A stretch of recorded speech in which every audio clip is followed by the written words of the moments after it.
കുറച്ച് വീട്ടു സാധനങ്ങൾ വാങ്ങാൻ ഇറങ്ങിയാലോ. രാവിലത്തെ അവസ്ഥ കേട്ടോ, മഞ്ഞ് വീണുകൊണ്ട് ഇങ്ങനെ ഇരിക്കും. മഞ്ഞെന്ന് വെച്ചാൽ നമ്മുടെ മഴത്തുള്ളി പോലാട്ടോ. ഇവിടുത്തെ ക്ലൈമറ്റ് എന്ന് വെച്ചാൽ രാവിലെ നല്ല തണുപ്പ്, ഉച്ചയാകുമ്പോൾ നല്ല ചൂടും കേട്ടോ. ഇവിടുത്തെ എന്ന് വെച്ചാൽ ഗുജറാത്തിലെയാണ്. അപ്പം രാവിലെ തന്നെ ഒരു ചായ കുടിച്ച എനർജിയാണ്. അത് കഴിഞ്ഞ് ഇ പിയിൽ ഒതുക്കാമെന്ന് വിചാരിച്ച് മടിയല്ലാതെ എന്ത് പെട്ടെന്ന് ഉണ്ടാക്കി എടുക്കാമല്ലോ. പിന്നെ നമ്മൾ നേരെ ഡിമാർട്ടിലോട്ടാണ് പോട്ടെ. ഡിമാർട്ട് എന്ന് വെച്ചാൽ ഇവിടുത്തെ ഗുജറാത്ത് ദേശം അല്ലെങ്കിൽ നമ്മുടെ കേരളത്തിലൊഴിച്ച് ബാക്കി എല്ലായിടത്തും ഉണ്ടെന്ന് തോന്നുന്നു കേട്ടോ. അവിടെ എല്ലാവർക്കും ഒരേ നല്ല വിലക്കുറവാണ്. മിൽക്കി ബാറിന് ഓഫർ ഇടുന്ന കട എവിടെയെങ്കിലും നിങ്ങൾ കണ്ടിട്ടുണ്ടോ? അത് 1-2 അല്ല കേട്ടോ, 30 രൂപ ഓഫർ. ഇതുപോലെ സ്നീക്കേഴ്സിനും എല്ലാത്തിനും ഓഫർ ഉണ്ടായിരുന്നു. നമ്മുടെ നാട് കളഞ്ഞ് പ്ലം കേക്ക് കൂടെ എത്തിയിട്ടുണ്ട്. ഇതാ നിലവിളക്കുണ്ട്.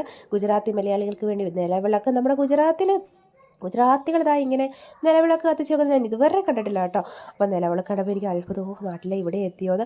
അത് കഴിഞ്ഞാണ്ട് ഈ പാത്രം എനിക്ക് ഒത്തിരി ഇഷ്ടപ്പെട്ടു കേട്ടോ. ഞാൻ ഒന്ന് എടുത്തിട്ടുണ്ട്. വെറൈറ്റി ആയിട്ട് തോന്നി. ആദ്യമായിട്ടാണ് ഞാൻ ഇങ്ങനെയുള്ളൊരു ഡിസൈൻ കാണുന്നത്. എനിക്ക് ഇഷ്ടമായി കേട്ടോ. അപ്പോൾ അത് കഴിഞ്ഞ് ഷോപ്പിംഗ് കഴിഞ്ഞ് നമ്മൾ നേരെ വീട്ടിൽ വിട്ടുപിടിച്ച്. നല്ല ചൂടാണ്, ഞാൻ പറഞ്ഞില്ല ഉച്ചയാകുമ്പോൾ നല്ല ചൂടാണ്. റോഡൊക്കെ ഇങ്ങനെ പണിഞ്ഞ് വരുന്നുണ്ട്. അപ്പോൾ നമ്മുടെ വിശേഷങ്ങൾ